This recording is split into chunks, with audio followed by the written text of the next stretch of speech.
Since the inception of Riverside, the process of observing peers and giving feedback has been a primary and integral part of the teacher's professional development. The process has evolved over time, and we have realized from our insights as well as research that the key stakeholder is not the observer. Thus, in our new avatar of what we call the teacher-driven observation, the ownership and accountability of becoming a better teacher shifts to the teacher who is being observed. The key aspect of this shift is that teachers choose a specific part of their practice where they want inputs on, and the observer comes into the classroom as a data collector and not as an evaluator. Thus, there is no need for the teacher to be an expert in the subject matter anymore, and we use technology to facilitate this process by using the Google Forms software to collect and collate the data. The teacher articulates a focus question based on self-reflection and awareness of their own practice. The focus question is decided as per common themes outlined by three key aspects: practice, presence, and preparedness. It is shared with the observer during a discussion to define the context of the observation and how the data is to be collected.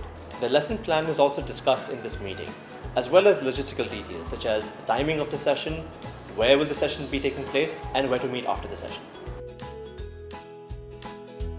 The observer comes into the classroom not to answer the focus question, but to collect data that can be used to understand and improve the practice of the teacher. Thus, it is important for the observer to avoid forming opinions and judgments about what they are seeing, and to be alert to what is actually going on in the classroom. It is crucial for the observer to input this data into their mobile phone or computers using their phone. In addition to detailed notes on the focus question, the observer also collects some standard information on that theme. This information becomes very useful when generating and analyzing school-wide trends. Of course, there are benefits to the observer too, such as picking up aspects and applying it to their own practice.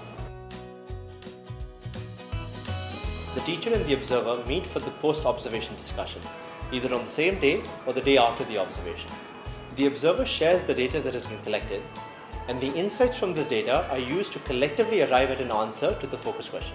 The absence of fear of judgments or evaluations of the teacher's performance creates a comfortable environment for this discussion. Since the analysis is based on real-time data collected in the classroom, it is easy for the teacher to apply these insights to their practice immediately.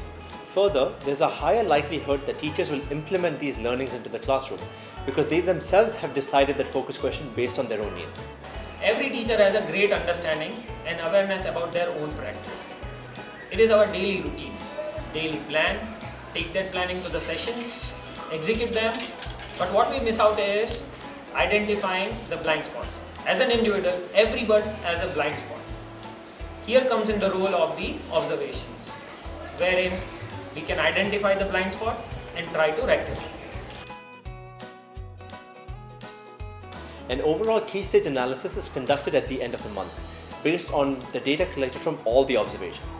This can then be used to inform the design of professional development opportunities for the teacher team.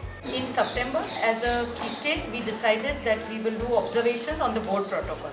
And at the end of the month, when we came back and we looked at the data, we saw that the appreciation column was not used by the entire team.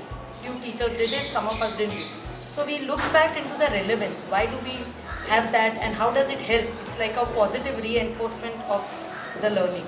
So we took back the strategy, went to the classroom, and we used the column in our classroom, and at the end when we came back, we were all using that, and that helped to create a positive learning environment in the class.